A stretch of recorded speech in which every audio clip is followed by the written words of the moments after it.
Welcome, dear viewers. For more exclusive, thrilling stories every week, join our membership. Sit back, relax, and sip your coffee. Enjoy. The nightmare always begins the same way. I'm running down the main hall of Thornfield Academy's East Wing, my footsteps echoing on the worn marble floor. The antique wall sconces cast just enough light to reveal the portraits of former headmasters, their eyes following me as I pass. My breath comes in ragged gasps, fogging in the air despite it being September. Something is behind me. I don't dare look back. I reach the grand staircase, my salvation just 26 steps down to the entrance hall. But as I place my foot on the first step, the wood creaks. Not the normal settling of an old building, but a sound like splintering bones. The staircase begins to twist beneath me, each step folding into itself like origami made of ancient timber. A voice whispers my name from somewhere above. Alice, you forgot the rules. I always wake up at this point, sheets damp with sweat, the taste of copper in my mouth from where I've bitten my tongue. My name is Ellis Thorne, and I've been at Thornfield Academy for exactly 17 days. The school sits on the outskirts of Millbridge, Maine, a town so small it barely registers on maps. The academy itself is perched on Blackwood Hill, overlooking the gray waters of Sorrow Lake. The locals avoid talking about both. I never wanted to come here. After my parents' accident last spring, a head-on collision on Route 9 during a freak April snowstorm, I went to live with my aunt in Boston. That lasted exactly 3 months before her boyfriend made it clear I wasn't welcome. With no other family willing to take me in, the trust my parents left became my ticket to Thornfield, a boarding school with a reputation for rehabilitating troubled youth. I wasn't troubled until I got here. The academy was built in 1887 by Thaddeus Thornfield, a lumber baron who lost his 3 children to scarlet fever within a week of each other. The main building is a sprawling Victorian monstrosity of dark stone and narrow windows, surrounded by thick pine woods on 3 sides. The north side faces the lake, which remains shrouded in mist even on the clearest days. My first week was unremarkable. Standard new kid treatment, suspicious looks from students who'd known each other since elementary school, teachers with forced smiles and low expectations. I kept to myself, did my work, and counted down the days until Christmas break. Then came the incident in the library. After that, Headmaster Collins called me to his office and explained the rules. "These aren't suggestions, Mr. Thorne," he said, sliding a handwritten list across his desk.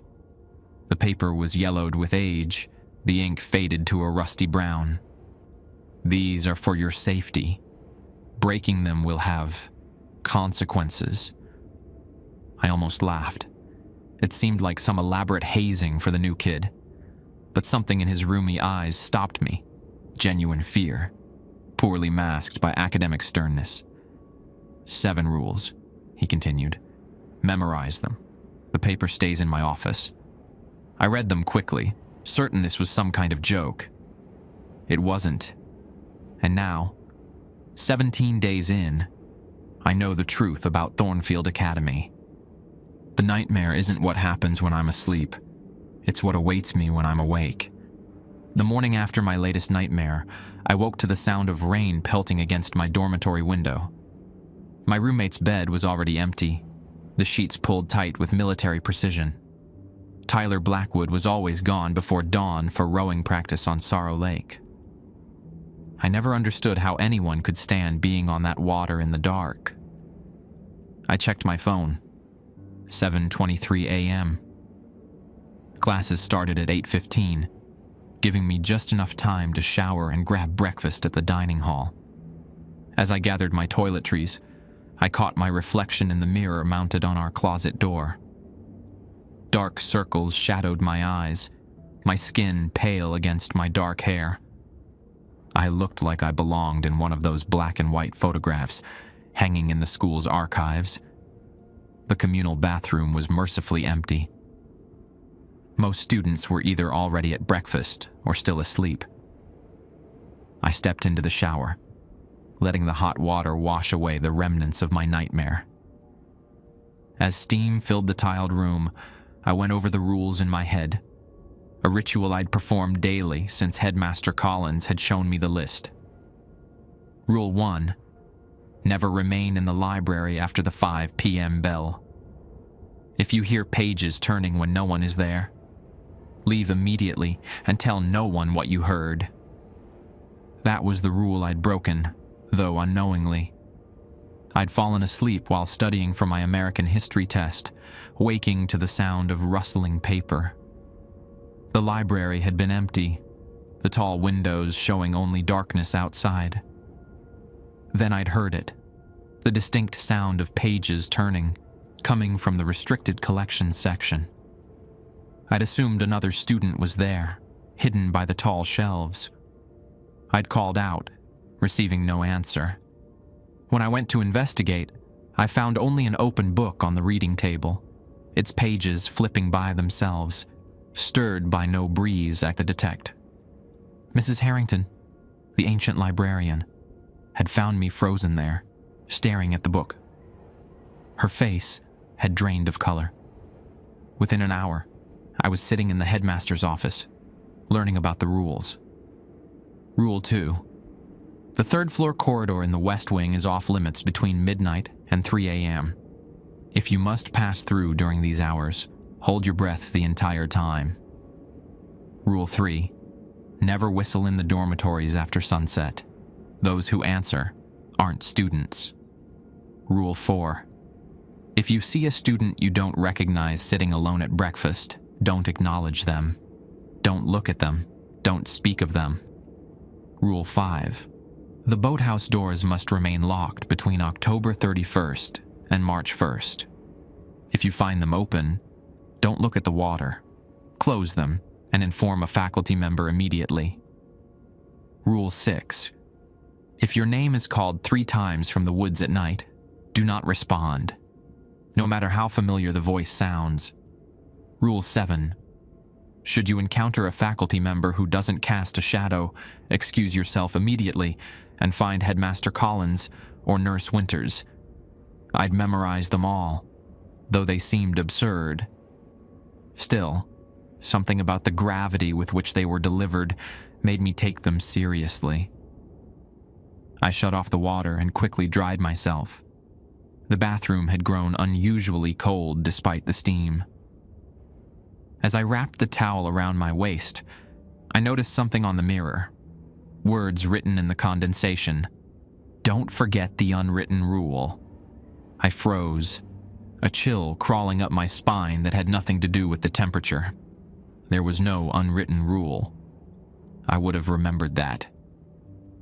The message began to drip, water beating and running down the glass. I hurriedly wiped the entire mirror with my towel, erasing the words. My heart hammered in my chest as I dressed and rushed back to my room. Tyler was there now, changing out of his rowing clothes. His muscular frame and square jaw gave him the look of someone from a college brochure rather than a high school junior. "Morning, Thorne," he said, his main accent softening the words.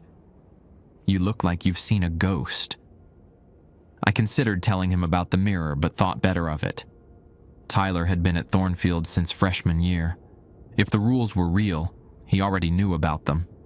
If they were just an elaborate prank, he was likely in on it. "Bad night," I muttered, pulling on my uniform, gray slacks, white button-down, and the dark green blazer with the school crest. "Bad dreams again?" Tyler asked, studying me with an intensity that felt inappropriate for casual conversation. "About the stairs?" I stiffened. "How did you know about that?" His expression shifted, almost imperceptibly. "You talk in your sleep sometimes." Before I could press him further, our door burst open. Mackenzie Reed stood in the doorway, her wild red hair escaping from a messy bun. Unlike most students, who treated the uniform code as gospel, Mackenzie wore chunky black boots instead of the required loafers, and several non-regulation pins decorated her blazer lapel. "You two coming to breakfast or what?" she demanded. "Chef Peters made those apple cinnamon muffins today, and they'll be gone if we don't hurry." Mackenzie had appointed herself my unofficial guide since my arrival. Her blunt manner and refusal to sugarcoat anything about Thornfield was refreshing amid the secretive atmosphere that seemed to permeate every corner of the academy. We walked briskly through the rain to the dining hall, a Gothic structure with vaulted ceilings and stained glass windows depicting various academic pursuits. Morning light filtered through the colored glass, casting muted rainbows across the wooden tables. The fragrant smell of fresh pastries and coffee filled the air. I grabbed a tray and followed the line, selecting a muffin, yogurt, and black coffee. Mackenzie piled her plate with enough food for 2 people, and Tyler opted for what looked like a protein-heavy post-workout meal. We found an empty table near one of the tall windows overlooking the front lawn and the distant lake beyond. As I bit into my muffin, my eyes scanned the room out of habit, checking for anything unusual. That's when I saw him, a boy sitting alone at a corner table, wearing our uniform but somehow looking wrong in it, as if the clothes didn't quite fit his frame. His skin was pale to the point of translucence, dark hair falling across his forehead. He was staring directly at me. Rule 4 flashed in my mind. I quickly averted my eyes, focusing intensely on my coffee. Under my breath, I whispered to Mackenzie, 3 o'clock. Corner table. Do you see him?" Her expression didn't change as she continued eating. "Don't look again, Alice," she said softly, her usual brashness replaced by genuine concern. "Pretend he's not there." "So you do see him?" My heart rate accelerated. Tyler kicked me under the table. "Drop it, Thorn.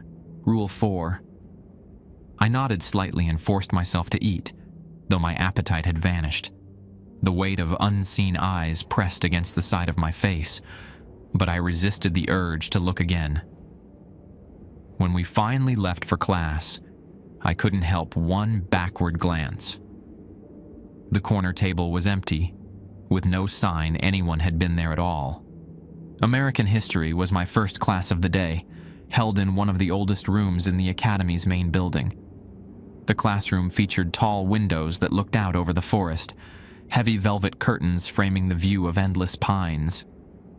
Rain continued to streak down the glass, turning the world outside into a blurred watercolor painting.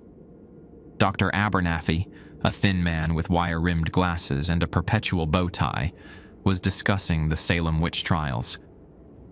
The subject matter seemed fitting, given our location in New England, but there was something in his tone, a personal edge, that made me pay closer attention than usual.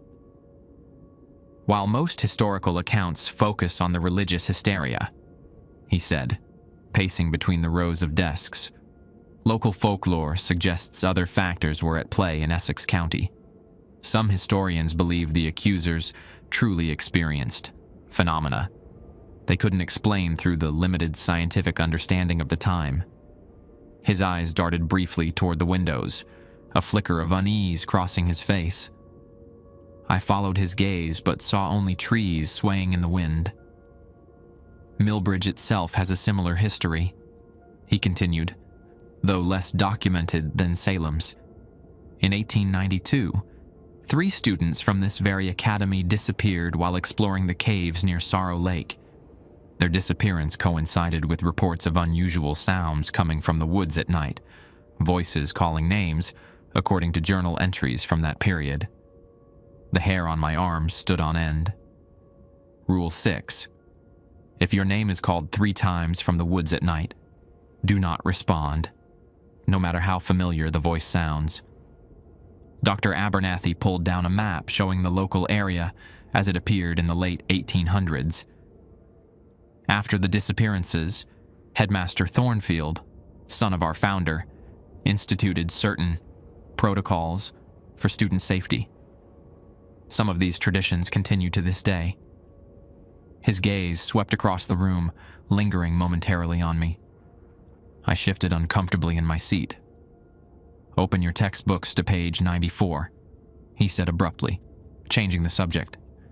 "Let's discuss the economic factors that contributed to the Salem incident." The remainder of the class passed uneventfully, but I couldn't shake the feeling that Dr. Abernathy had been trying to communicate something specific. As we packed up our notebooks at the bell, he called out to me, "Mr. Thorne, a moment, please." I approached his desk with trepidation, wondering if I'd done something wrong. The other students filed out, leaving us alone in the high-ceilinged room. "How are you adjusting to Thornfield?" he asked, removing his glasses to clean them with a handkerchief. "Fine, I guess," I replied. "Still getting used to the quirks." He nodded, understanding my meaning. "I see you've become acquainted with Ms. Reed and Mr. Blackwood. Good choices for friends here." He replaced his glasses. "I knew your parents, you know." This caught me off guard. "You did?" "Your father and I attended Bowdoin College together. We lost touch after graduation, but I recognized your name immediately on the enrollment list." His expression softened. "They were good people. The accident was unfortunate." The way he hesitated on the word accident sent a chill through me. "What do you mean?" I asked. Dr. Abernathy glanced toward the door, then lowered his voice. "Ellis, has anyone told you why your parents were on Route 9 that night? It's not the usual way from Boston to Portland." I frowned. This wasn't something I'd considered before. My parents had been driving to visit friends in Portland when their car collided with a logging truck during a sudden snowstorm. "They were taking a scenic route," I suggested weakly. "Perhaps." He didn't sound convinced. "Your father contacted me about a week before the accident.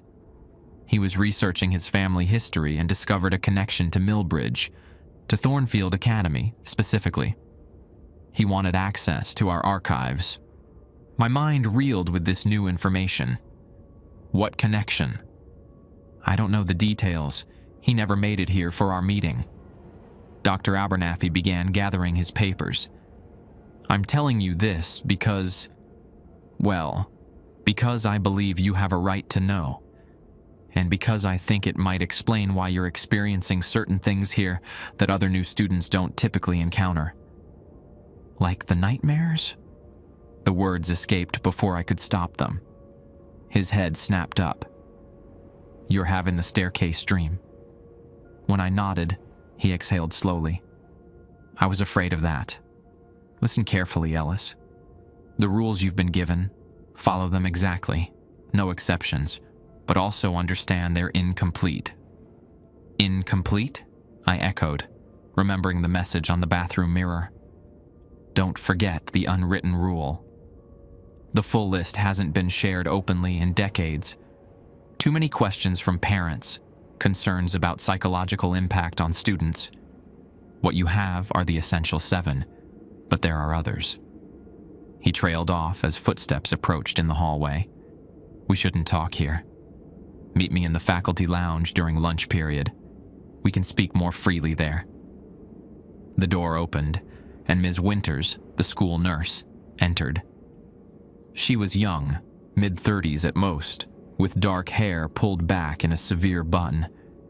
Her white medical coat seemed jarringly modern against the antiquated backdrop of the classroom.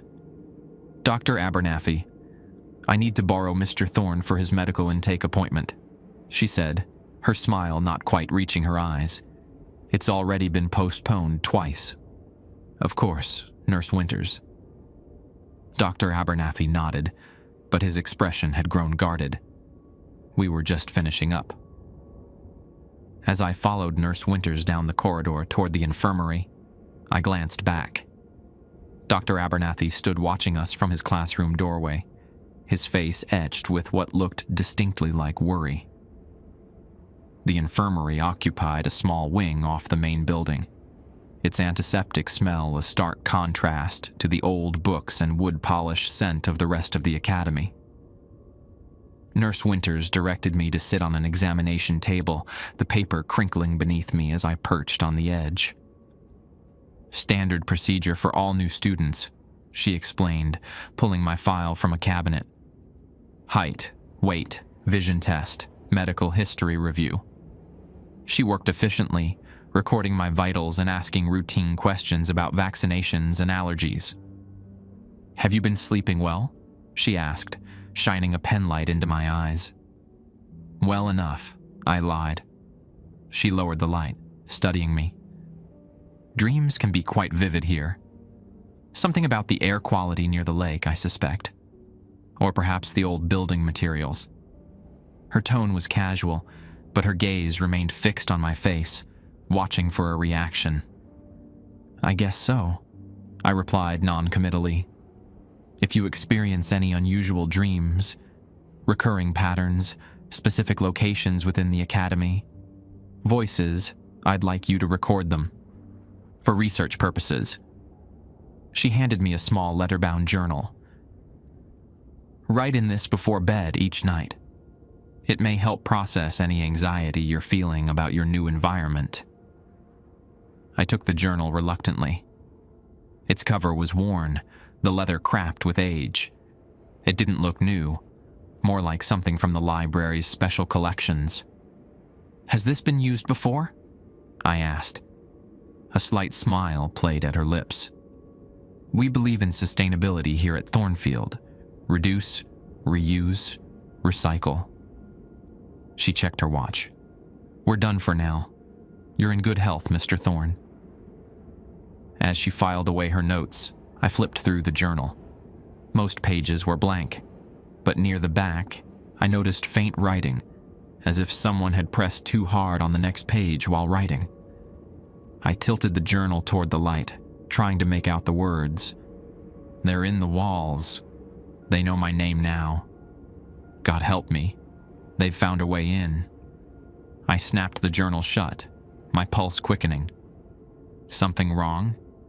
Nurse Winters asked, watching me with that same clinical interest. "No," I said, tucking the journal into my blazer pocket. "Just checking the paper quality." She nodded, though her expression suggested she didn't believe me. "One last thing before you go. Have you noticed anything unusual since arriving at Thornfield? Sleepwalking? Lost time? Seeing things that shouldn't be there?" The memory of the boy in the dining hall flashed in my mind, along with the message on the mirror. I hesitated, weighing whether to trust her. "Nothing out of the ordinary," I finally said. "I see." She opened the door, signaling the end of our appointment. "If that changes, my door's always open, day or night." As I stepped into the hallway, she added, "Oh, and Ellis. I'd advise against meeting with Dr. Abernathy alone. He's been under considerable stress lately. Some of his theories about the Academy's history are unsound." My stomach dropped. She'd overheard our conversation. "I'll keep that in mind," I said, my mouth suddenly dry. The warning bell rang, signaling 5 minutes until the next class period. I hurried away from the infirmary, the journal heavy in my pocket. Whatever connection my parents had to Thornfield, whatever the unwritten rules might be, I needed answers. And despite Nurse Winter's warning, Dr. Abernathy seemed the most likely source. I decided I would meet him at lunch as planned, but I would be careful about what I shared.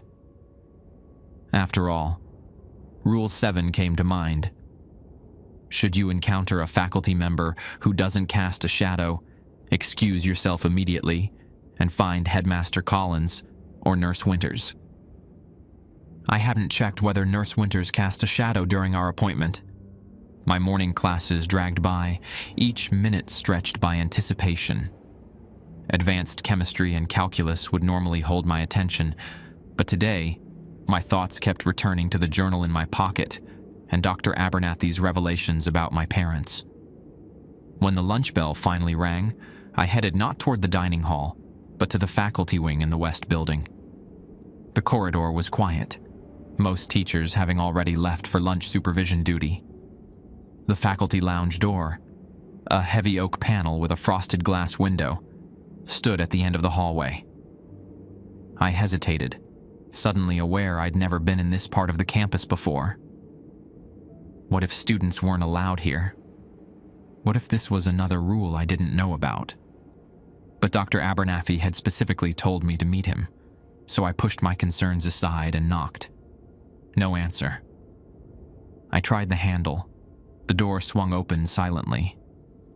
The faculty lounge resembled an old-fashioned gentleman's club, leather armchairs, a fireplace with a small flame flickering despite the season, and walls lined with bookshelves. The scent of pipe tobacco lingered in the air, though I couldn't imagine smoking was permitted on school grounds. "Dr. Abernathy?" I called softly, stepping inside. The room appeared empty, but a steaming cup of tea sat on a side table beside one of the armchairs, suggesting someone had been there moments ago. A leather-bound book lay open beside it. I approached cautiously, telling myself I was just looking for clues to Dr. Abernathy's whereabouts, not snooping. The book was a ledger of some kind, with columns of names and dates. I leaned closer, recognizing it as a student registry from the headings. The page showed entries from 1992, names, ages, hometown, and a column simply labeled Status. Most entries in this last column read graduated or transferred, but 3 showed a different notation. Claimed. One of those 3 names caught my eye. James Thorne, my father's name. But that was impossible. My father had never attended Thornfield Academy. He'd grown up in Connecticut, gone to public school, then to Bowdoin for college. He would have been the right age in 1992, but the sound of approaching footsteps sent me scurrying away from the book. I positioned myself by the fireplace, pretending to warm my hands, trying to look casual. The door opened, but it wasn't Dr. Abernathy who entered. Instead, Mr. Vaughn, the groundskeeper, stepped into the room. He was a burly man with calloused hands and a perpetual scowl, his work boots tracking mud onto the oriental rug. He stopped short when he saw me. "Students ain't allowed in here," he growled. "Sorry," I said quickly. "I'm waiting for Dr. Abernathy. We had a meeting." Vaughn's eyes narrowed. "Abernathy left campus during 3rd period. Family emergency in Bangor." He jerked his thumb toward the door. "Out." I nodded and headed for the exit, trying not to walk too quickly. As I passed him, Vaughn caught my arm, his grip surprisingly strong. "What did you see in here, boy?" he demanded, his breath sour with coffee. "Nothing," I said, meeting his gaze steadily despite my racing heart. "Just waiting, like I said." He studied my face for a moment longer, then released me. "Lunch is half over. Best hurry if you want to eat." I didn't need to be told twice. I hustled down the corridor, my mind churning with questions. Why was my father's name in the Thornfield registry? What did claimed mean? And why had Dr. Abernathy left campus so suddenly after arranging to meet me? The dining hall buzzed with conversation when I arrived. I grabbed a sandwich from the diminishing selection and scanned the room for Mackenzie or Tyler. I spotted them at our usual table near the window and started making my way over. "Alice!" A female voice called from my left. The registrar's office was on the 1st floor, its door propped open. Inside, Mrs. Pennington, a plump woman with cat-eye glasses, sat behind a desk stacked with files. "Can I help you?" she asked, peering at me over her glasses. "I hope so," I said, summoning my most earnest expression. "I'm working on a family history project for Dr. Abernathy's class. and I just discovered my father might have attended Thornfield briefly in the early 90s. I was wondering if I could check the old student records. Mrs. Pennington frowned. Student records are confidential. What was your father's name? James Thorne, I said. He would have been here around 1992. Her expression changed subtly, a flicker of recognition, quickly masked. I'll need to check with Headmaster Collins before I can share any information. Family or not, there are privacy protocols. I understand, I said, trying to hide my disappointment. It's just for a class project. Fill out this request form, she said, handing me a slip of paper. I'll see what I can do. I completed the form, knowing it was likely a dead end, but it was worth trying the official channels before pursuing other means of investigation. As I turned to leave, Mrs. Pennington called after me. Mr. Thorne? I paused at the door. Be careful with family history, she said, her voice softer than before. Sometimes the past is better left buried. The weight of her words followed me across campus to the library, a massive stone building that looked more like a cathedral than a place of study. Gothic arches framed the entrance, where Mackenzie already waited on the steps, her red hair bright against the gray stone. "Where's Tyler?" I asked, glancing around. "Rowing team emergency meeting," she replied. "Captain called it 10 minutes ago. He said to start without him." She studied my face. "You look like you've seen another ghost. What happened?" I sank onto the step beside her, suddenly exhausted. I don't even know where to begin.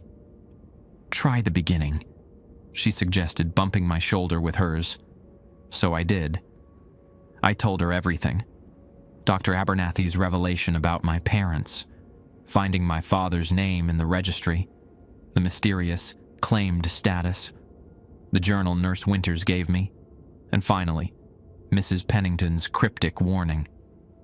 Mackenzie listened without interrupting, her expression growing increasingly troubled. "Can I see the journal?"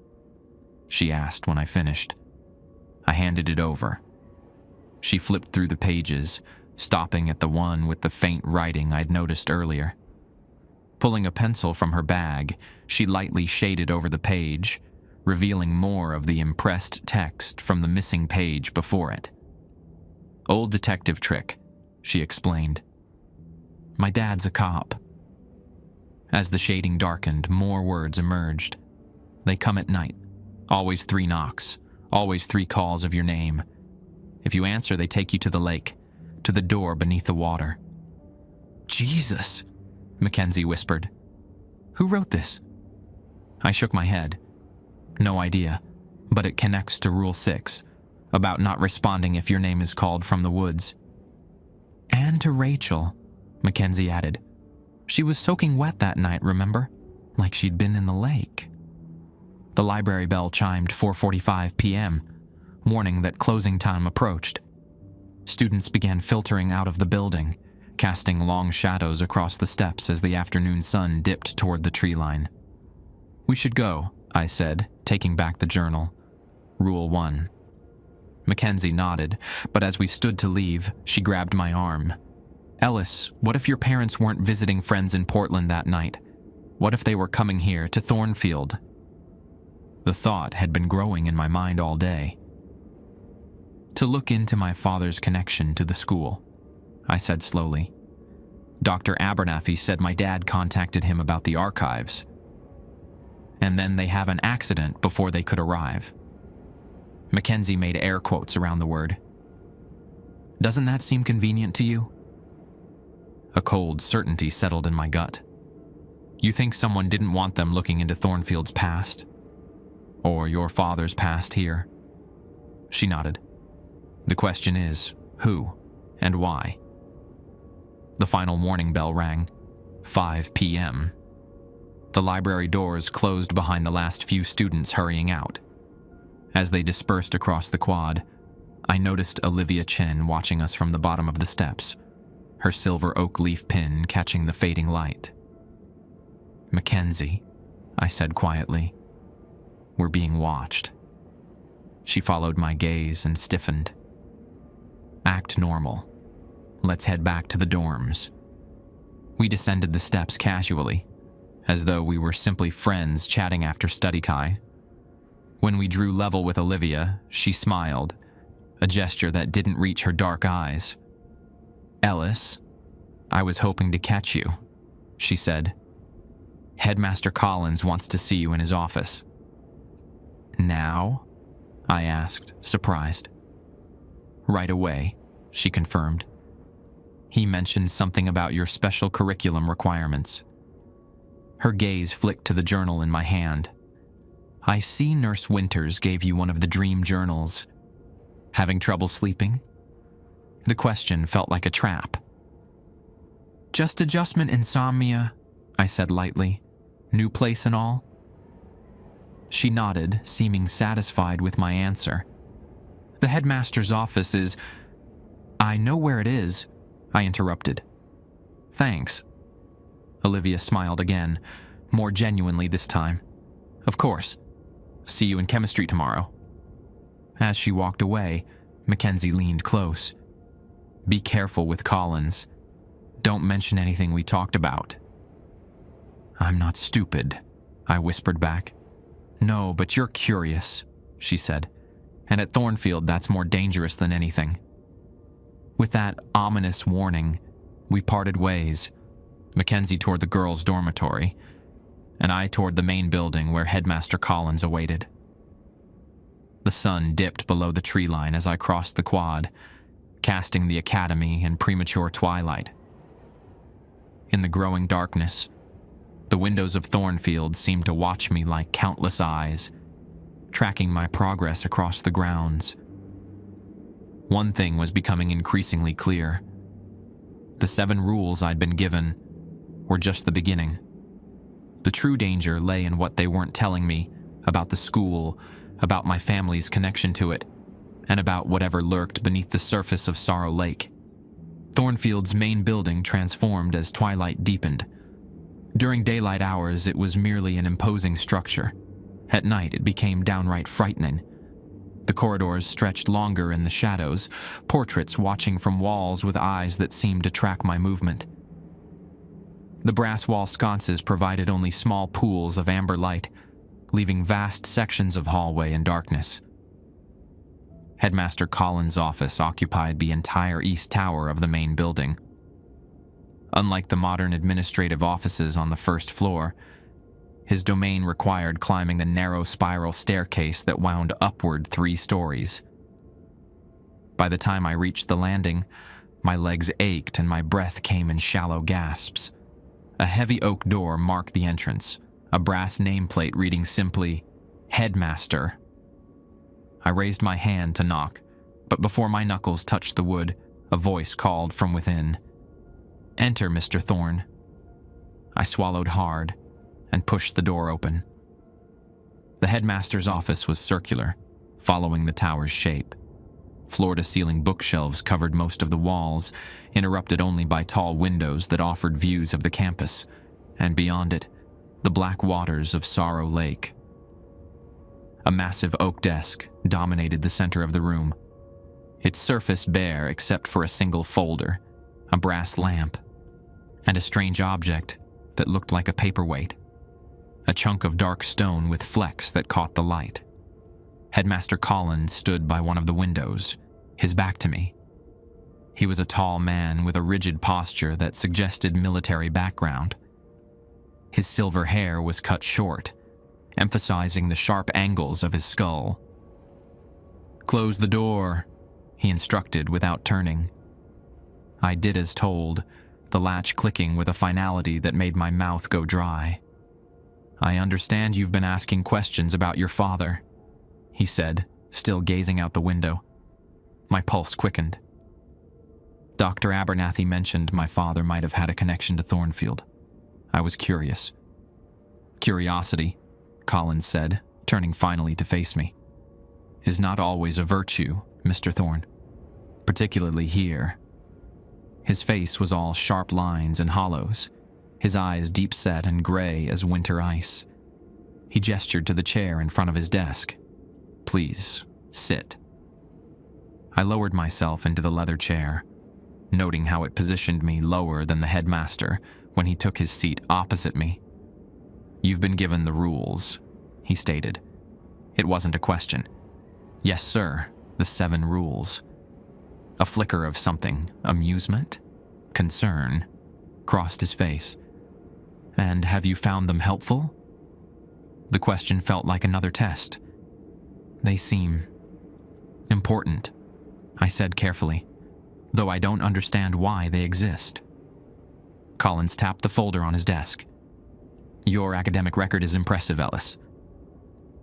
Your teachers report you're adapting well to our curriculum, despite joining mid-semester." He opened the folder, scanning its contents. "However, there are concerns about your activities outside the classroom." My mind raced through possible infractions. Had Vaughn reported me for being in the faculty lounge? Had someone seen me with the registry book? "Sir?" I prompted when he didn't continue. Collins looked up, studying me with clinical detachment. "You were seen speaking with Dr. Abernathy after class this morning. May I ask what you discussed?" I considered lying, but sensed it would be futile. "My parents. He said he knew my father from college." "And did he mention anything else?" I hesitated. "He said my father contacted him shortly before the accident. Something about researching family history."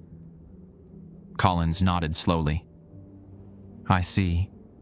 Dr. Abernathy is a brilliant historian, but prone to connecting dots that perhaps shouldn't be connected." He closed the folder. "He's taken a leave of absence to tend to family matters. When he returns, I'd appreciate if you directed any questions about your family to me instead." The convenient timing of Dr. Abernathy's departure set alarm bells ringing in my head. "Is he all right?" "His mother suffered a stroke," Collins said smoothly. "Nothing sinister, I assure you." Something in his tone suggested the opposite. "Now," he continued, "I understand Nurse Winters provided you with a journal." He extended his hand. "May I see it?" I froze, the journal suddenly feeling like contraband in my pocket. "It's just for recording dreams," I said. "Part of my medical intake." "Of course," he nodded. "Still, I'd like to see it." Reluctantly, I withdrew the journal and placed it on the desk. Collins picked it up, flipping through the pages with practiced efficiency. He paused at the page Mackenzie had shaded, running his finger over the revealed impressions. "Interesting," he murmured. "You've been busy." "I didn't write that," I said quickly. "It was already in the journal when Nurse Winters gave it to me." Collins closed the book, his expression unreadable. "Ellis, do you know why you were accepted to Thornfield mid-year?" The abrupt change of subject caught me off guard. I assumed because there was an opening, and my parents' trust specified the tuition be used here. "Your parents' trust had no such specification," he said. "In fact, the trustees contacted several schools. We were the only ones who expressed interest." This news unsettled me. "Why?" "Because Thornfield has always kept track of its legacy families," Collins said, leaning forward. "Your grandmother's maiden name was Blackwood. Does that sound familiar?" I shook my head, though something about the name resonated. Then it clicked. Like Tyler? Tyler Blackwood. Precisely. The Blackwoods are one of Millbridge's founding families, with ties to Thornfield dating back to its establishment. Your grandmother left town in the 1960s, breaking a long tradition of family attendance. He tapped the journal. Your father attempted to reconnect with that legacy in the 1990s. His experience was unfortunate. What happened to him here? I asked, my throat tight. Collins sighed, suddenly looking older. Your father made the mistake of ignoring the rules, Ellis. He ventured to places that were forbidden, asked questions better left unasked. He fixed me with an intense stare. I'd hate to see history repeat itself. A chill traveled up my spine. Are you threatening me? Quite the opposite, Collins said, his voice softening. I'm trying to protect you. The rules exist for a reason. They've evolved over generations of trial and error, often tragic error. He stood and walked to a glass-fronted cabinet in the corner of the office. From inside, he removed a leather-bound volume, bringing it back to the desk. This is the complete chronicle of Thornfield Academy, he said, opening the book to a marked page, including all 23 rules. My eyes widened. 23? But I was only given 7. The 7 essential rules, Collins corrected. The ones most likely to keep a new student alive while they adjust to Thornfield's unique environment. He turned the book toward me. The page showed an illuminated manuscript-style list, each rule carefully written in an elegant hand. I scanned them quickly, recognizing the 7 I'd already memorized, but the others made my blood run cold. Rule 12. Should you wake to find a black candle burning beside your bed, do not blow it out. Wait until sunrise, then submerge it in salt water. Rule 15. If the clock in the main hall strikes 13, return to your room immediately and remain there until morning, regardless of what you hear or who calls for you. Rule 20. Never swim in Sorrow Lake. What looks like a drowning student is not a student at all. Why show me these now? I asked, looking up from the chilling list. Collins closed the book. Because you're not just any student, Ellis. You're a Blackwood by blood, whether you knew it or not. And that makes you of interest to certain elements at Thornfield. The legacy students, I guessed. His eyebrows rose slightly. You've been observant. Yes. Those who wear the silver oak leaf come from families with deep connections to this place and its history. They understand what dwells here in a way others cannot. And what exactly dwells here, Headmaster? I asked, unable to keep the edge from my voice. Collins smiled thinly. That's not a conversation for tonight. He returned the chronicle to its cabinet. For now, I'm adding 3 rules to your list. Rules 8, 20, and 23. Memorize them. He wrote them on a slip of paper and handed it to me along with the journal. I've marked the relevant pages in your father's student file, he added, nodding toward the folder on his desk. You may review it here, under my supervision. Perhaps it will help you understand why adherence to the rules is so critical. I stared at him, processing this unexpected offer. Why are you helping me? Collins's expression grew distant. I knew your father, Ellis. He was brilliant and curious, like you. I failed him once. I don't intend to repeat that mistake. For the next hour, I read through my father's file in silence. The documents painted a picture of a gifted student who arrived mid-year in 1992, excelled academically, but accumulated numerous disciplinary infractions, all related to being in restricted areas after hours. His roommate reported him missing on October 30th, 1992. 3 days later, he was found wandering the woods near Sorrow Lake with no memory of where he'd been. The final entry, dated November 15th, 1992, simply stated, student withdrawn at family's request following incident at the boathouse. Status, claimed, but released. Note, memories suppressed per Protocol 17. I looked up at Collins, questions spinning in my mind. What does claimed but released mean? And what's Protocol 17? Your father broke Rule 20, Collins said quietly. He swam in the lake. What happened after that? Well, it's why he never spoke of Thornfield. Why he likely never remembered being here at all. Someone erased his memories. The idea seemed absurd, yet somehow perfectly aligned with Thornfield's strangeness. Not someone. Something. Collins stood, signaling the end of our meeting. "It's getting late, Mr. Thorne. I suggest you return to your dormitory before curfew. We can continue this discussion another time." As I gathered my things, a final question occurred to me. "Headmaster, what's Rule 23? You mentioned it, but it wasn't on the paper you gave me." Collins paused at the window, once again looking out toward the lake. "Rule 23 is simple. If you discover your family's name in the Thornfield Registry of the Claimed, leave campus immediately and never return." My blood turned to ice. "And is my family name in this registry?" "Not yet," Collins said softly. "But there's still time."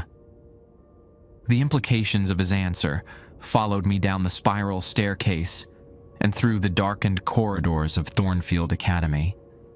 A new weight of understanding pressing down on my shoulders with each step. Curfew at Thornfield Academy was strictly enforced. By 10 p.m., all students were expected to be in their dormitories, with room checks conducted by prefects at 10:30. Lights out followed at 11, though seniors were permitted to use desk lamps for studying until midnight. I made it back to my room with 10 minutes to spare, my mind racing with everything I'd learned from Headmaster Collins. Tyler was already there, sprawled on his bed with a physics textbook open in front of him. "How was the emergency rowing meeting?" I asked, dropping my backpack on my desk. Tyler looked up, confusion briefly crossing his face. "What meeting?" My stomach tightened. "Mackenzie said you had an emergency rowing team meeting. That's why you couldn't meet us at the library." "No meeting today," Tyler said, sitting up. "I told Mackenzie I needed to talk to Coach Peterson about my technique. Took 15 minutes, tops." He frowned. Why would she say there was a meeting? The implication was clear. Mackenzie had lied to keep Tyler away from our conversation. But why? "No idea," I said, trying to sound casual. "Must have misunderstood." Tyler watched me for a moment longer, then nodded and returned to his textbook. An awkward silence settled between us. I busied myself with unpacking my bag, setting the journal on my desk, along with the slip of paper containing the additional rules Collins had given me. My eyes kept returning to Rule 23. If you discover your family's name in the Thornfield Registry of the Claimed, leave campus immediately and never return. "What's that?" Tyler asked, noticing the paper. I quickly flipped it over. Just some notes from my meeting with Headmaster Collins. "You got called to the headmaster's office? What for?" "Checking on my adjustment to the curriculum," I said, the lie coming easily.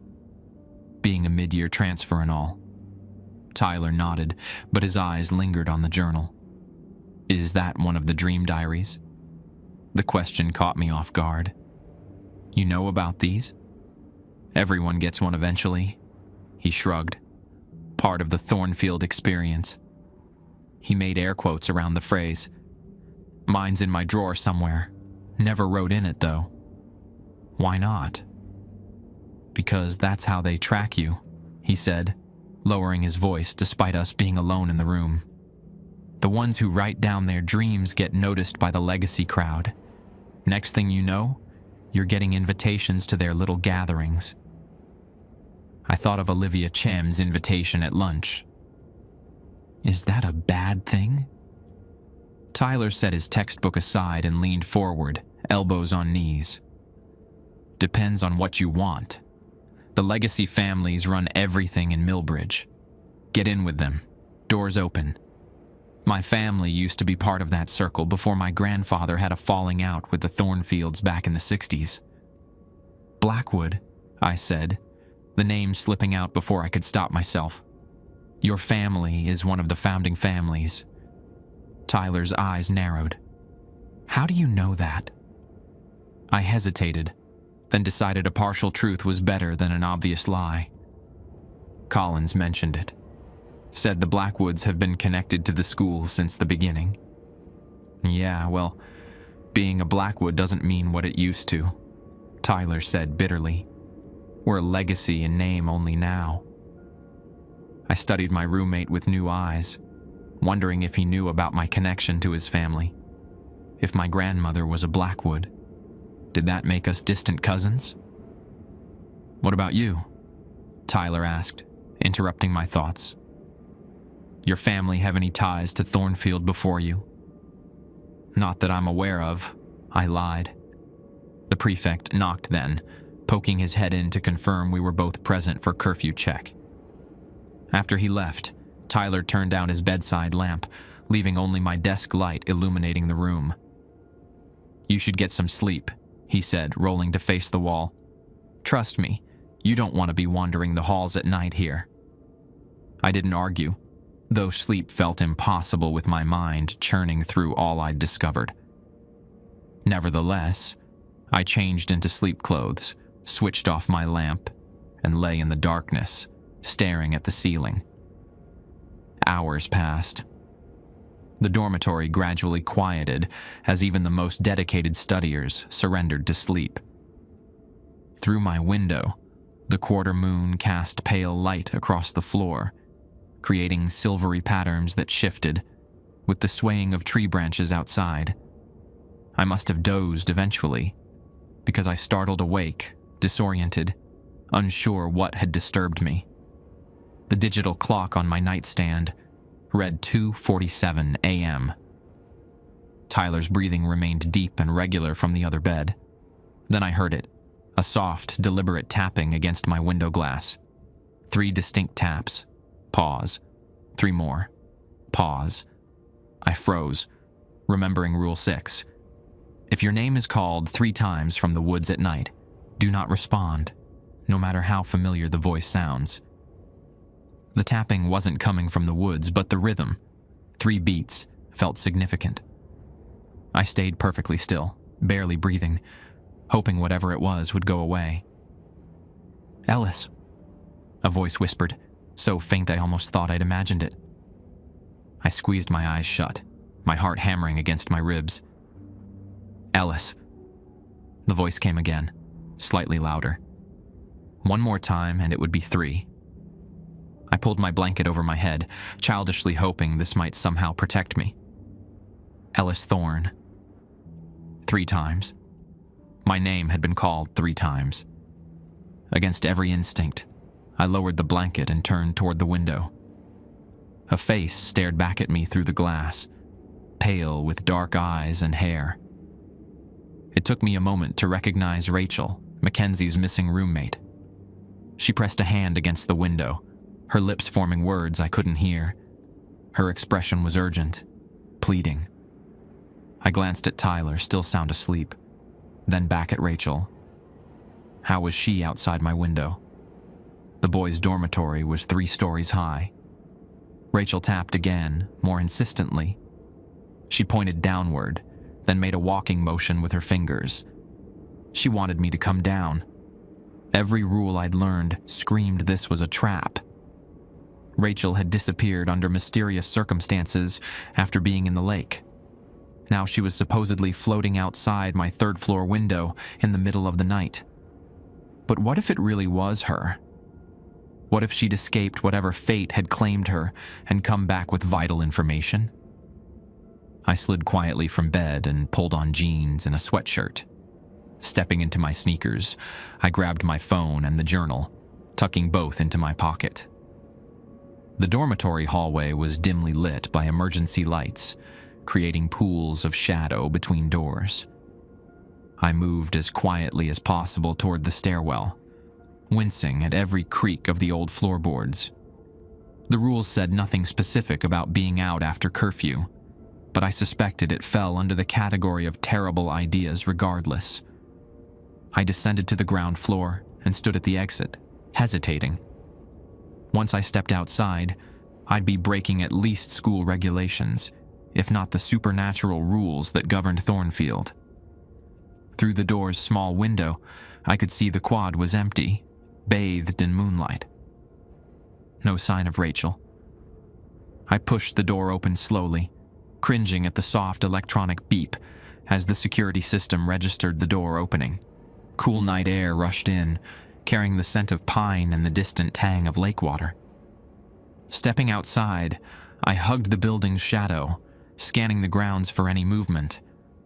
Nothing stirred except the branches of the massive oak trees that dotted the quad. "Rachel?" I whispered, immediately regretting making any sound. A rustle came from my left, near the corner of the building. I edged toward it cautiously, every nerve ending alert. A figure stood partially concealed by a rhododendron bush, small, female, with long dark hair. Relief flooded through me. It was Rachel after all. "Rachel, what are you doing here?" I whispered, approaching. "Everyone thinks you left school." She didn't respond, keeping her back to me. Something about her posture seemed off, too rigid, like a mannequin rather than a living person. I stopped several feet away, suddenly wary. "Rachel." She turned slowly, revealing not Rachel's face, but a blank expanse of pale skin, featureless except for a lipless gash where a mouth should be. The gash widened into a smile but split the face nearly in half. I stumbled backward. A scream caught in my throat. The figure's arm shot out, elongating impossibly as it reached for me. I turned and ran, terror giving me speed I didn't know I possessed. Behind me, something pursued with a strange shuffling gait, its feet dragging across the grass with a sound like sandpaper on wood. I didn't dare look back, focusing only on reaching the main building. If I could get inside, maybe. I skidded to a halt as another figure emerged from the shadows ahead, blocking my path. This one was taller, masculine in shape, but with the same blank face. To my right, a third figure appeared from behind a tree. They were hurting me, I realized with growing horror, driving me away from the dormitory and toward the lake. They were pushing me toward Sorrow Lake. Rule 20 flashed in my mind. Never swim in Sorrow Lake. What looks like a drowning student is not a student at all. I pivoted, hoping to sprint between two of the figures, but my foot caught on an exposed tree root. I sprawled forward, landing hard on my hands and knees. Pain lanced through my palms as they scraped against gravel. The shuffling footsteps grew closer. I scrambled to my feet, prepared to fight despite having no idea how to hurt these creatures, when a harsh light suddenly swept across the quad. "Who's there?" a deep voice bellowed. The beam of a powerful flashlight cut through the darkness, wielded by Mr. Vaughn, the groundskeeper. He was dressed in work clothes despite the hour, a shotgun cradled in his free arm. The faceless figures retreated from the light, melting into the shadows with unnatural speed. Within seconds, they had vanished completely. Vaughn's flashlight found me, its beam blinding after the darkness. "Thorn? What the hell are you doing out here?" I stood frozen, mind racing for an explanation that wouldn't sound insane. I was sleepwalking, I stammered. Woke up and found myself outside. The light lowered slightly, no longer directly in my eyes. Vaughn approached, his expression suspicious. "Sleepwalking, huh? All the way from the dorms?" "Yes, sir." I nodded, trying to look appropriately confused and embarrassed. It happens sometimes when I'm stressed. "New place and all." He studied me for a long moment, clearly not believing my story, but perhaps unable to come up with a better explanation for why a student would be wandering around at 3 a.m. "You're lucky it was me who found you, and not what else roams these grounds at night," he finally said. "Come on, I'll walk you back to your dorm." As we crossed the quad together, I gathered my courage. "Mr. Vaughn, what were those things? The ones without faces?" His stride faltered briefly. Don't know what you're talking about. I saw them, I insisted. 3 figures with... Listen carefully, boy. Vaughn interrupted, his voice dropping to a harsh whisper. You didn't see anything tonight. You were sleepwalking, got confused, and I found you. That's all that happened. You understand? But no buts. These midnight wanderings of yours need to stop.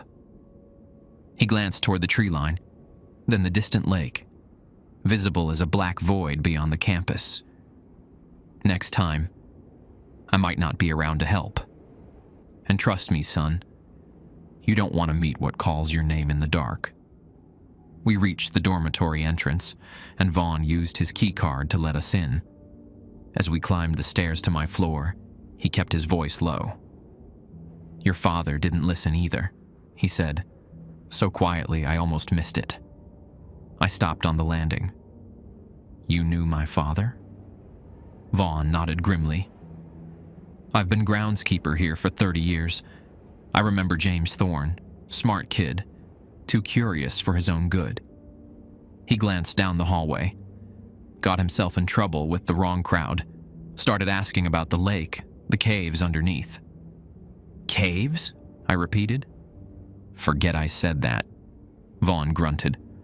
Point is, your father nearly didn't make it out of here. You follow the rules, you'll be fine. Start poking around like he did. He left the thought unfinished. We stopped outside my door. Vaughn fixed me with a stern gaze. Stay in your room until morning. Use the bathroom down the hall if you need it, but that's it. No more wandering. Yes, sir, I agreed readily, eager to put a locked door between myself and the night. As I reached for the handle, Vaughn's large hand closed around my wrist. One more thing, he said, his voice barely audible. If Headmaster Collins asks about tonight, you remember our story. You were sleepwalking, nothing else. The intensity in his eyes made it clear this wasn't just about covering for a student breaking curfew. He was afraid of Collins. I nodded, and Vaughn released my wrist. Good night, Mr. Thorne. Sweet dreams. The way he said it sounded more like a threat than a wish. Inside my room, Tyler hadn't stirred. I slipped out of my clothes and back into bed, but sleep was now impossible. Every shadow seemed alive with menace, every creak of the old building a warning. I pulled out my phone and opened the Notes app, wanting to record what had happened while it was fresh in my mind. As I typed, a text message notification appeared at the top of my screen. Unknown number. You saw them tonight. The hollow ones. They're looking for someone to replace Rachel. Don't trust Em. She led her to them. My fingers froze over the screen. Don't trust Emma Mackenzie? Had she somehow betrayed Rachel to those faceless creatures? A second message appeared. North end of the boathouse. 7 a.m. sharp. Come alone. I stared at the messages, my mind spinning with questions. Who was texting me? How did they know what had happened tonight? And what exactly were the hollow ones? As I debated whether to respond, a third message appeared. Bring the journal. It was your father's. Sleep never came. I lay awake until the first gray light of dawn seeped through the window, bringing no comfort with its arrival. The faceless beings, the hollow ones, according to my mysterious texter, had retreated with the darkness. But the memory of their blank features and reaching arms remained vivid. At 6:30 a.m., I slipped from bed and dressed quietly. Tyler's steady breathing continued uninterrupted as I gathered my shower caddy. A believable excuse should anyone question my early rising.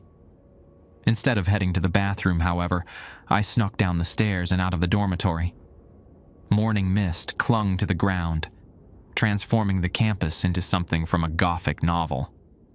The air held a biting chill that penetrated my jacket as I made my way across the dewy grass, constantly scanning for any signs of movement. But Thornfield seemed deserted at this hour. Even the earliest risers weren't yet stirring. The boathouse sat at the northern edge of campus, where a wooden dock extended into the misty waters of Sorrow Lake. The structure itself was an elegant Victorian building with large windows and a small cupola, designed to match the academy's main architecture. During rowing season, it would be bustling with activity. Now, in early October, it stood silent and locked, per Rule 5. The boathouse doors must remain locked between October 31st and March 1st. But it wasn't October 31st yet. The season's final rowing practices were still underway, which meant the boathouse should be accessible without breaking any rules, supernatural ones at least. School regulations about unauthorized access were another matter. I approached cautiously, staying close to the tree line that bordered the path. The boathouse emerged from the mist like a ship materializing from fog.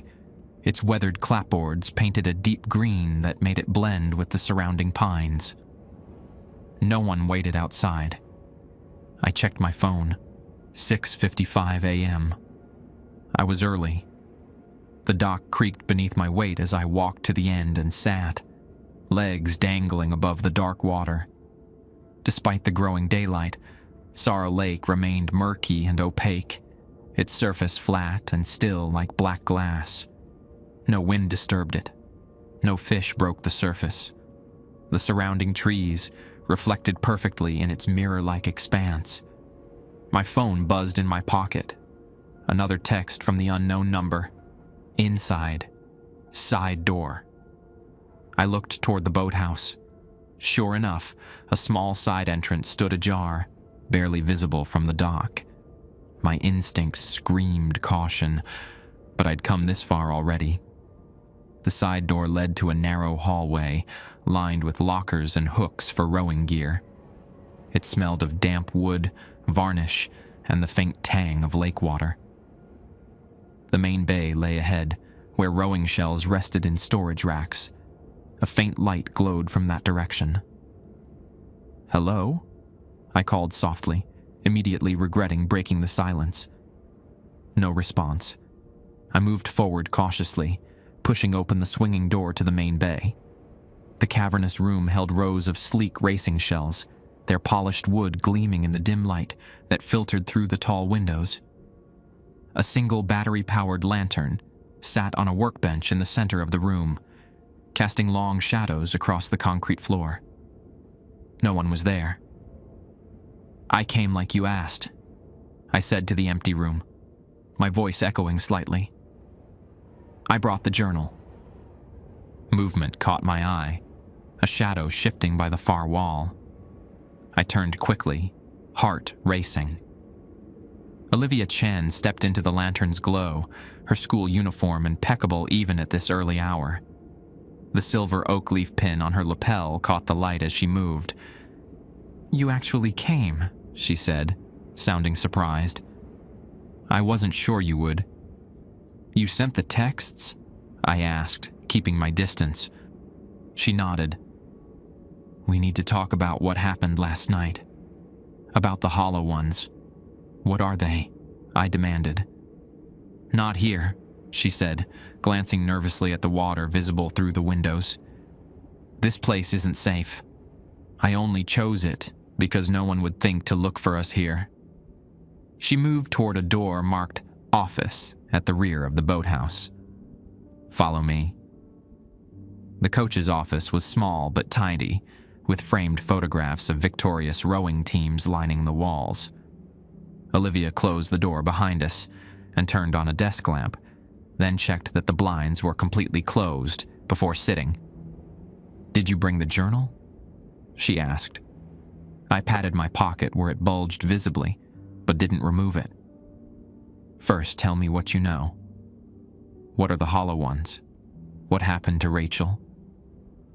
Olivia sighed, suddenly looking exhausted despite her neat appearance. "The hollow ones are what happens when the lake claims someone but doesn't get to finish the job." She met my gaze directly. "They're incomplete transformations, caught between human and whatever lives in the depths of Sorrow Lake. A chill ran down my spine. And Rachel. She broke Rule 15 about the 13th bell. She was in the East Wing studying late when it happened. Olivia's fingers twisted together in her lap. Instead of returning to her room, she tried to make it back to the dormitory. The Hollow Ones found her near the lake. They're always trying to complete the transformation. They need living human vessels to do it. "That thing I saw last night wasn't Rachel," I said. "Number It was wearing her face, or trying to. They're not very good at maintaining the illusion for long." She leaned forward. "Ellis, you need to understand what's happening here. The legacy families, we're not the villains in this story. We're the guardians. We maintain the rules, the barriers that keep those things contained." "Then why did you text that I shouldn't trust Mackenzie, that she led Rachel to them?" Olivia's expression hardened. "Because it's true. Mackenzie Reed isn't what she seems. Her family has served the lake for generations. They're called shepherds. They find suitable vessels and guide them to the water." "That's ridiculous," I said, though doubt crept into my mind. Hadn't Mackenzie lied about why Tyler couldn't meet us yesterday? "Is it?" Olivia countered. "How did you end up wandering outside last night?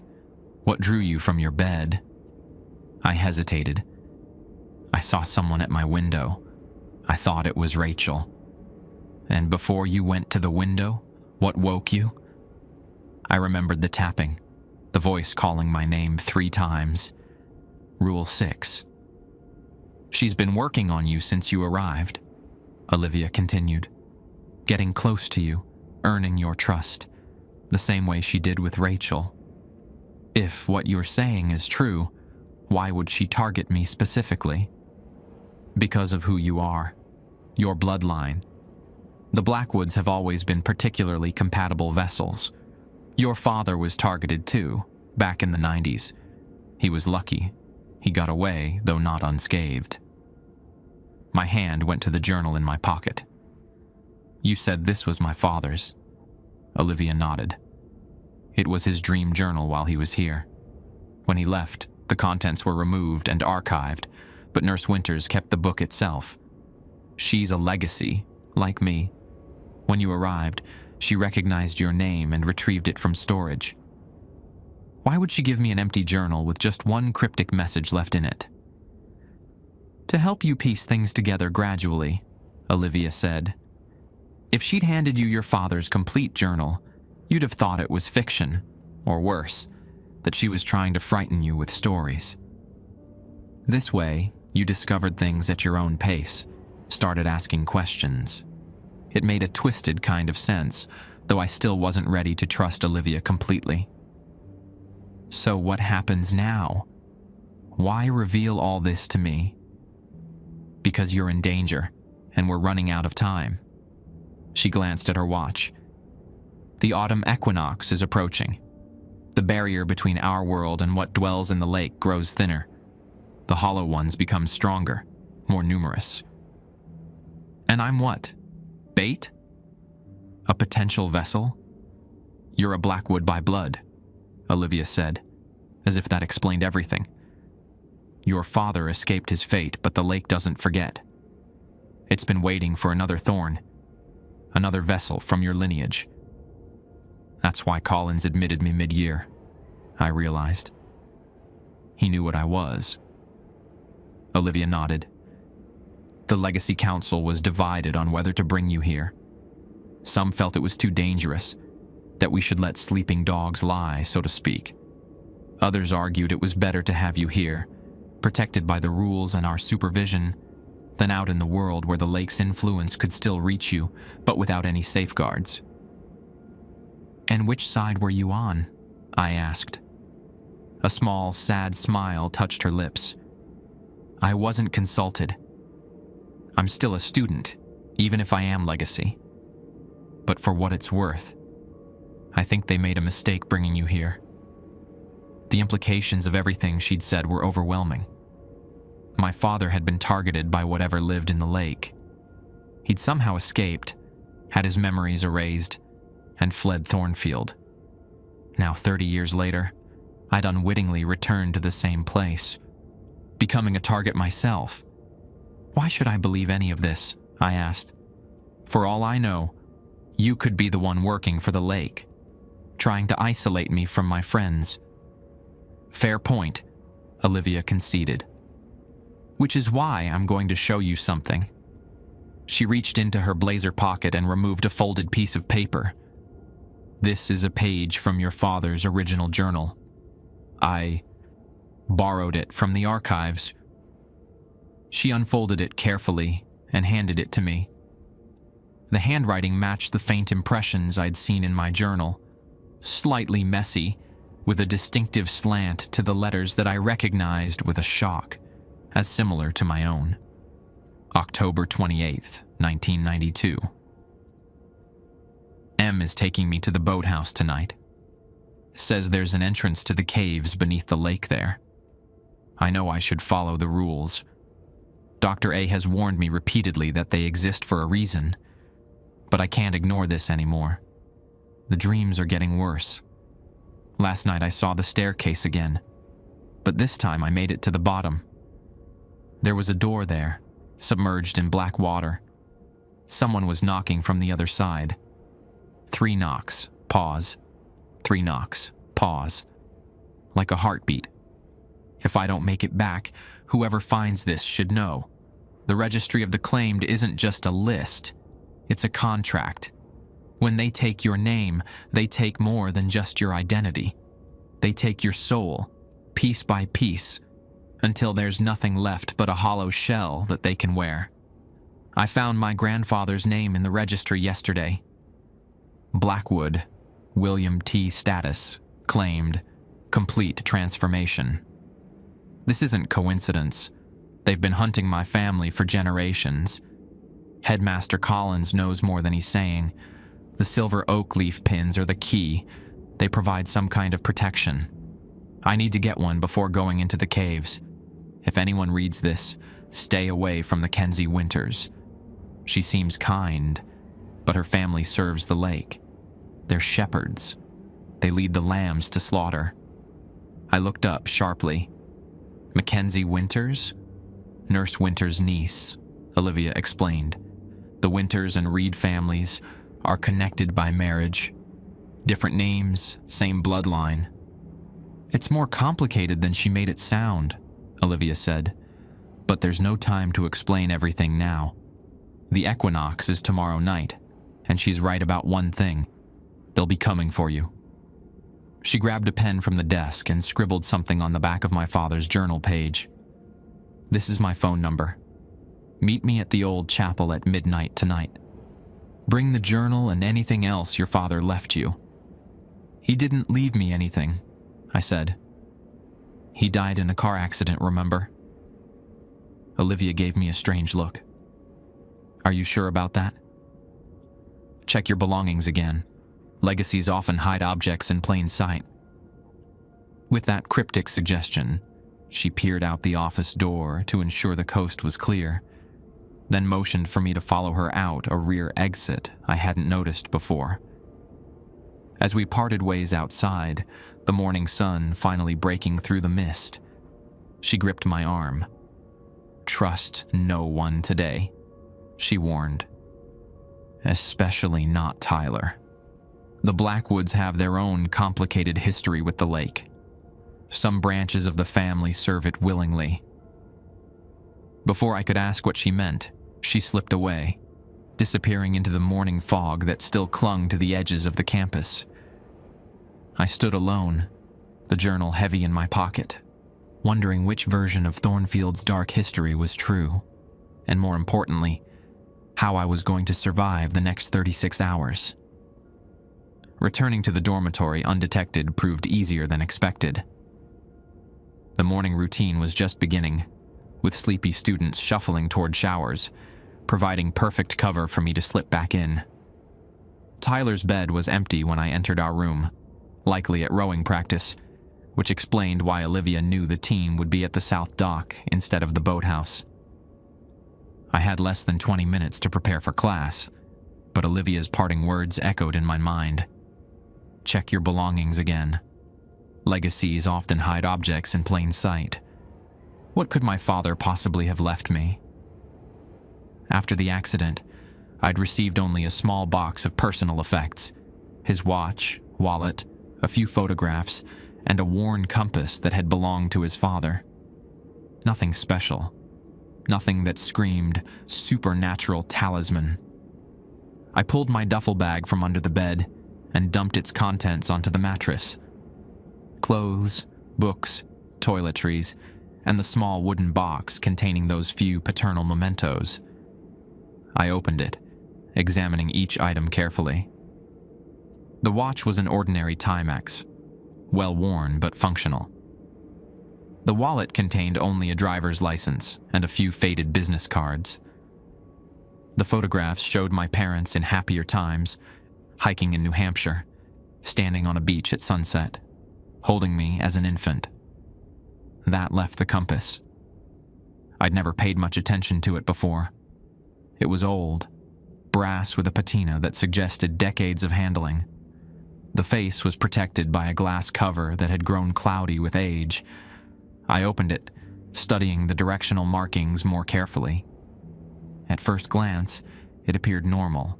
N, E, S, W marked the cardinal directions. But as I turned it in my hands, I noticed something odd. Between the standard directions were additional symbols etched into the metal, tiny markings that didn't belong on a regular compass. A tree at north-northeast, a flame at east-southeast, a wave at south-southwest, a mountain at west-northwest. And strangest of all, the needle didn't point north. Instead, it remained fixed toward SSW, toward the lake, I realized with a chill. I pried at the glass cover, which popped off after some effort. Beneath it, inscribed on the inside of the cover in tiny script, were the words, "When the door beneath calls, the key above answers. Blood opens, blood closes." The compass wasn't just a compass. It was a key of some kind. My father had been carrying it when he died. Had he remembered more than Collins suggested? Had he been coming back to Thornfield not just to research our family history, but to finish what he'd started 30 years ago? A knock at the door startled me so badly I nearly dropped the compass. I quickly reassembled it and shoved it into my pocket. "Ellis? You in there?" Mackenzie's voice. My pulse spiked. After what I'd overheard in the boathouse, the last person I wanted to see was Mackenzie Reed. But if I ignored her, she'd know something was wrong. "Just a second," I called, hastily shoving my belongings back into the duffel bag and kicking it under the bed. I opened the door just enough to see her. "Hey," she said, studying my face. "You look terrible. Rough night?" I shrugged, trying to appear casual. "Bad dreams. What's up?" "You weren't at breakfast. Just checking you're okay." Her concern seemed genuine, which made everything even more confusing. "Can I come in?" "Actually, I was just heading to the shower," I said, grabbing my toiletry bag from the desk. "Don't want to be late for class." Disappointment flickered across her face. "Sure, no problem. We're still on for study group in the library later, right? 4 o'clock. Rule 1 echoed in my mind. Never remain in the library after the 5 p.m. though. "I'll try," I said, not committing. As I edged past her into the hallway, she caught my arm, just as Olivia had earlier, but her grip was firmer, almost desperate. "Ellis, be careful today," she whispered. "The legacy kids aren't what they seem, especially Olivia Chen." I met her gaze, searching for deception. "Why should I trust you?" Pain flashed in her eyes, quickly masked. "Because I'm the only one telling you the truth.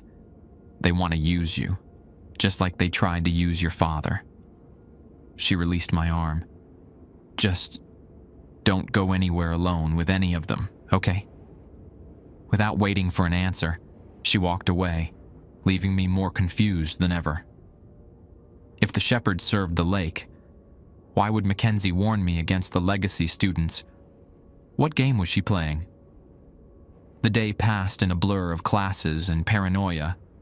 I found myself watching everyone, students, teachers, even the cafeteria staff, wondering who might be legacy, who might be shepherds, who might be something else entirely. I avoided making eye contact with Olivia in chemistry class and made excuses to sit alone at lunch, unwilling to trust either my usual group or the legacy students who watched me from across the dining hall. By afternoon, exhaustion from my sleepless night was catching up with me. During world literature, I nearly nodded off 3 times, jerking awake each time with the disturbing sensation of water filling my lungs. My final class of the day was physical education, normally held outdoors, but the autumn rain had returned, forcing us into the gymnasium. Coach Larrabee had us running basketball drills, the constant squeak of sneakers on polished hardwood setting my teeth on edge. I was paired with Tyler for passing exercises. After our 3rd consecutive fumbled exchange, he pulled me aside. "What's going on with you today?" he asked, his voice low. "You've been acting weird since this morning." I shrugged. "Just tired. Bad night." "The nightmares again?" When I nodded, he continued, "About the stairs?" A chill ran through me. "How do you know about the stairs?" Tyler glanced around to ensure no one was within earshot. "Because I have the same dream sometimes. All Blackwoods do." The implication hit me like a physical blow. Tyler knew about my connection to his family. "How long have you known?" I demanded. "Since before you arrived," he admitted. "Headmaster Collins told my parents you were coming. They insisted I room with you, keep an eye on you, I guess." "So you've been spying on me?" Anger flared, hot and sudden. "Not spying," Tyler said, looking genuinely hurt. "Protecting. There's a difference." "Protecting me from what?" "From yourself, mostly." He spun the basketball in his hands, a nervous gesture. "The dreams are like a homing beacon, Alice. They pull Blackwoods toward the lake, toward the door beneath. My grandfather used to say it's our blood calling to itself, the part of us that was left behind when the door was sealed." My hand went to my pocket, feeling the outline of the compass. "The door beneath the lake. My family opened it?" Tyler nodded grimly. "In 1887. Thaddeus Thornfield and William Blackwood. They were business partners, brothers-in-law. They discovered something in the caves beneath Sorrow Lake during the mining survey. Ancient ruins, artifacts they couldn't identify. They thought they'd make their fortunes selling their discovery to museums and universities. But something went wrong, I guessed. They opened a door that should have stayed closed," Tyler confirmed. 3 days later, Thornfield's children died of what was officially called scarlet fever. But my family's journals tell a different story.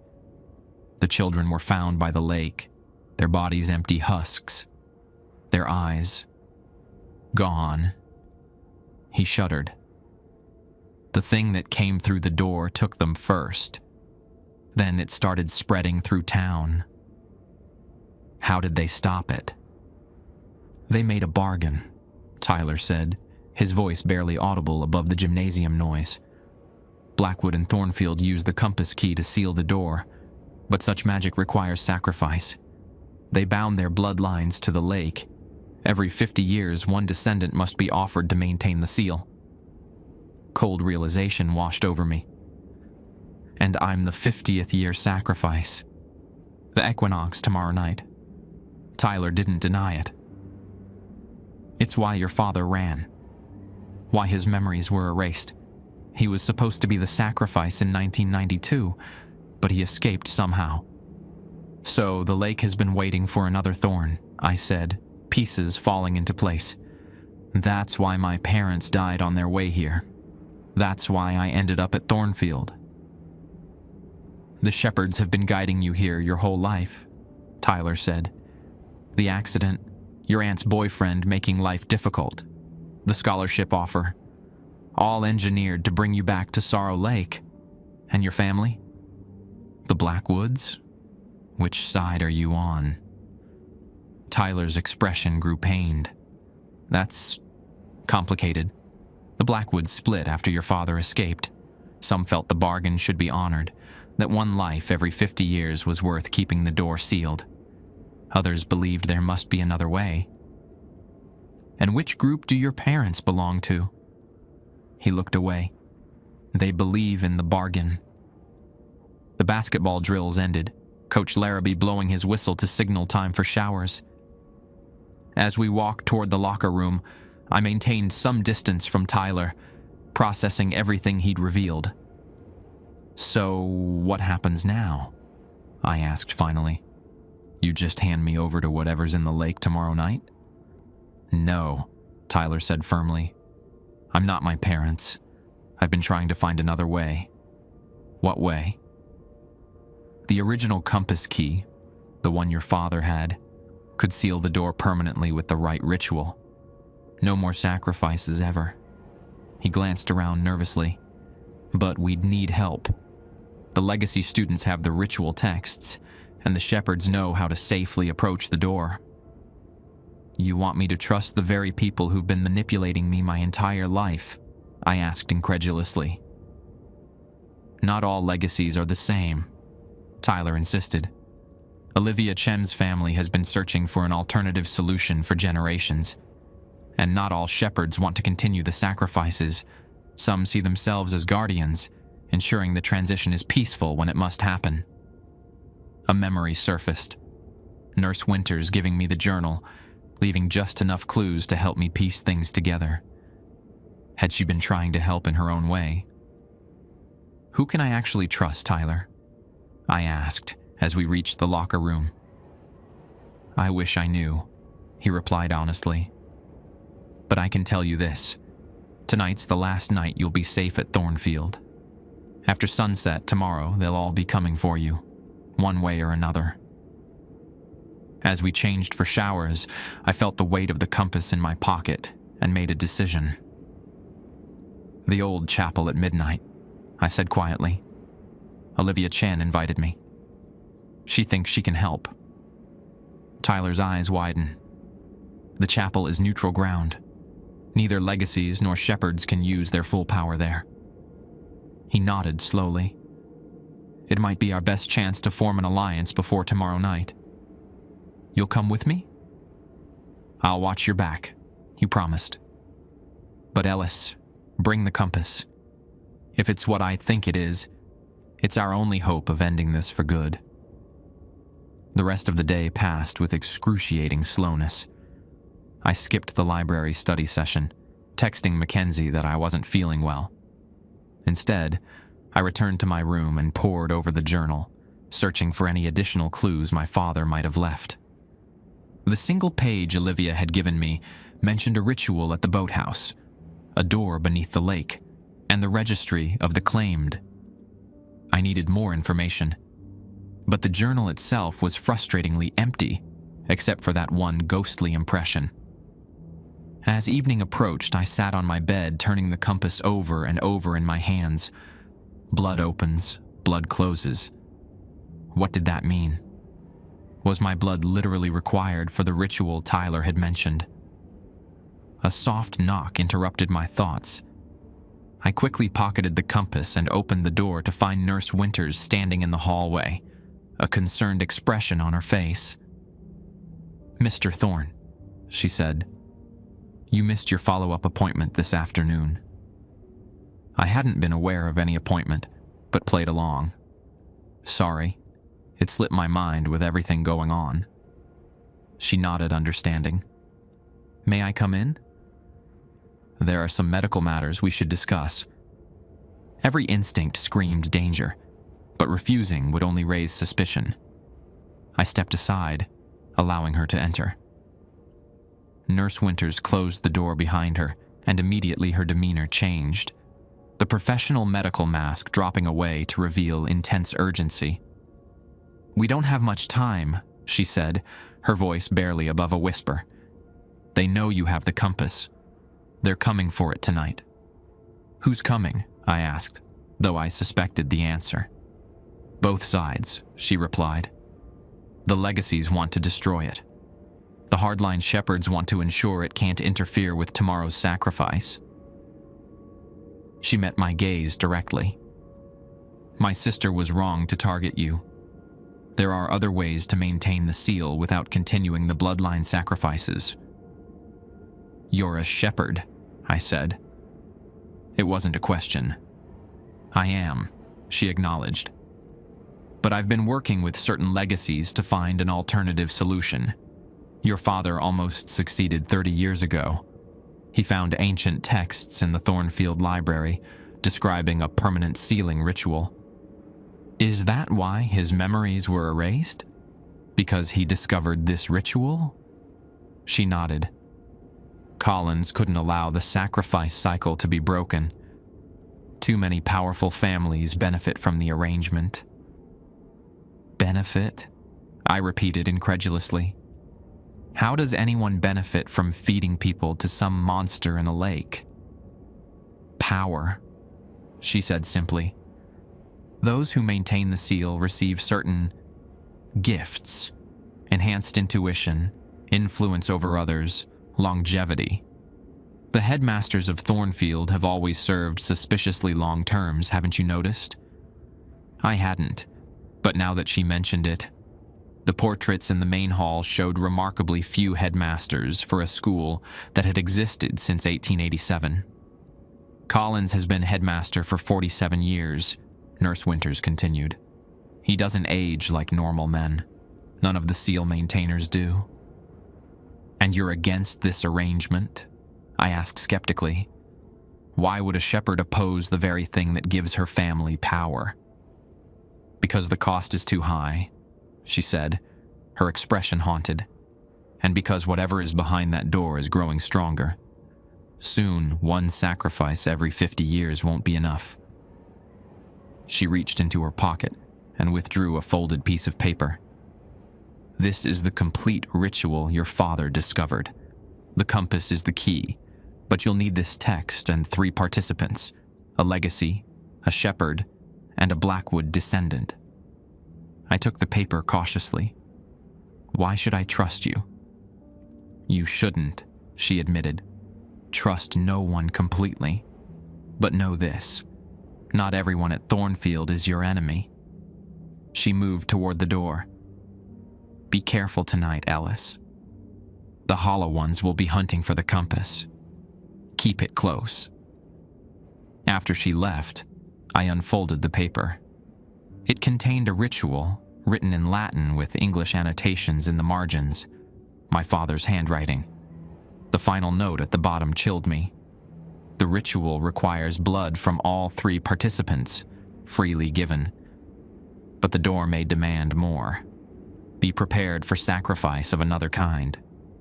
Outside my window, the sun was beginning to set, casting long shadows across the campus grounds. In a few hours, I would meet Olivia at the chapel, with Tyler watching my back. I had no way of knowing if either of them was truly trustworthy, but I was running out of options. Tomorrow night, something would emerge from Sorrow Lake, hunting for a Blackwood descendant. I intended to be ready, with the compass, the ritual, and perhaps most importantly, the truth about my family's dark legacy. As darkness fell over Thornfield Academy, I tucked the ritual into my pocket alongside the compass in my father's journal and prepared for what might be the longest night of my life. 2 days later, I sit alone in my hospital room in Portland, watching rain streak down the window. The doctors say I'm lucky to be alive. They call what happened a boating accident on Sorrow Lake, a term so inadequate it would be laughable if I had the energy to laugh. My body is covered in strange marks that the medical staff can't identify. symbols that match those on my father's compass. They fade a little more each day, like memories of a nightmare receding in daylight. Soon, there will be no physical evidence of what happened at Thornfield Academy. They found me washed up on the lakeshore at dawn, clutching the compass so tightly they had to pry my fingers open. Tyler was discovered nearby, unconscious, but alive. Olivia. They never found Olivia. The ritual worked, but not as we expected. The door beneath the lake is sealed, permanently this time, but the cost was higher than any of us anticipated. Blood freely given, just as the text required. But the door demanded more. Headmaster Collins resigned the morning after the accident, citing health concerns. The official story claims he aged 20 years overnight, a medical mystery that has doctors baffled. I know better. When the door closed, the power it had granted its keepers was reclaimed. Nurse Winters visits daily, though she's no longer a nurse. Without the supernatural influence maintaining the status quo at Thornfield, many faculty members have departed. The school board has announced a temporary closure for structural renovations. I doubt it will reopen, at least not as the same institution. Mackenzie came once, standing awkwardly at the foot of my bed. "I was trying to protect you," she insisted. In my way. I didn't have the strength to argue. Perhaps in her mind, ensuring a quick, painless transition was protection. The shepherd's logic has always been alien to me. My aunt arrived yesterday, suddenly eager to have me back in Boston. The boyfriend who once made life difficult has mysteriously disappeared.